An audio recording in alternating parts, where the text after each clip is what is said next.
You know that feeling, right? You're trying to book a flight to a smaller city, and you're just staring at the screen thinking, this can't be real.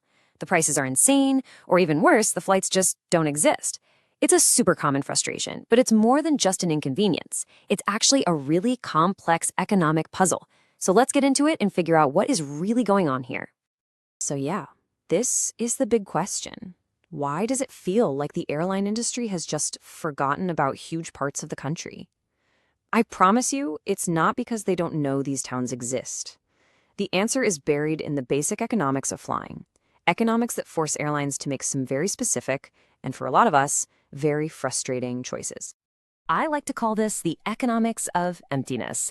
See, to really understand why that flight home costs a small fortune, we've got to go back in time to a single moment, a single decision, really, that completely changed the airline industry forever, all over the world. Okay, picture this. Starting in the late 1970s, this massive wave of deregulation swept across the globe. Before that, governments had a tight grip on where airlines could fly and what they could charge. Deregulation basically set them free. The whole idea was to spark competition and bring down prices. And honestly, on a lot of the big routes, it worked like a charm. But there was this huge unintended consequence. It also meant airlines could just stop flying routes that didn't make them money. And that one change basically split the world of air travel in two. On one side, you've got what they call trunk routes. Think New York to LA, London to Paris. They are jam-packed with passengers, they're super profitable, and airlines fight tooth and nail to get a piece of that pie. But on the other side, you have the regional routes. Not as many people, which often means they're just not profitable. If you leave it purely to the free market, airlines are going to walk away from those routes every single time. But here's the thing. Governments didn't just sit back and watch small towns get cut off from the world. Once they saw what was happening, many of them came up with their own unique strategies, their own playbooks, if you will, to solve this problem and keep their countries connected. Let's take a look at a few of them. All right, first up, the United States. They kickstarted the whole deregulation thing, but they kind of saw this problem coming. So they immediately created something called the Essential Air Service, or EAS. You can think of it like a safety net, designed to guarantee at least a basic level of air service to all those communities that were suddenly at risk of getting left behind. So how does it work? Well, it's pretty straightforward. The government directly pays or subsidizes airlines to fly these routes that would otherwise lose money. The goal is simple. Make sure that around 175 smaller communities, a lot of them really remote, have at least a couple of flights a day. It's a really direct, pragmatic fix to a problem the free market created. Now let's jump halfway across the world to Australia. When you think about the vast, empty outback, their problem wasn't just about convenience. It was about pure survival. So their approach is less about getting business people to meetings and way more about providing a literal lifeline. Their solution is called the Remote Air Services Subsidy Scheme, RAS for short. It subsidizes weekly flights to almost 400 remote communities. And these flights, they aren't just for people. They're carrying medicine, fresh food, books for school. For a lot of these places, especially when the rainy season hits, this one flight a week is their only reliable link to the rest of the world. It's absolutely critical. And then you've got Norway. With its crazy coastline and spread out towns, Norway takes a totally different philosophical approach. They don't see regional flights as a business that needs a little help. They see it as an essential public service, just like running water or electricity. It's something everyone should have access to, period. I mean, just listen to this quote from their transport minister. It says it all. For Norway, this isn't about propping up an airline. It's about tying the country closer together. It's a strategic choice and investment in making sure that where you happen to live doesn't cut you off from the rest of the nation. Now, this all sounds pretty great, right? But it's not free. So what does this kind of commitment actually look like in dollars and cents? Well, when you compare these countries, the difference it's just staggering. Okay, let's break it down by looking at the annual subsidy spread across every single domestic passenger in the country. It's a pretty fair way to compare. So Australia spends about 40 cents per passenger. The US is around 50 cents.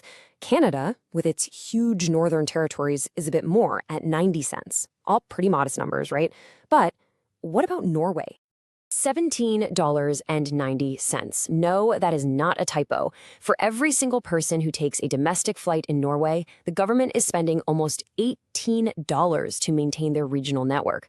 It's just a jaw-dropping number, and it perfectly shows how deeply they are committed to this idea of total connection.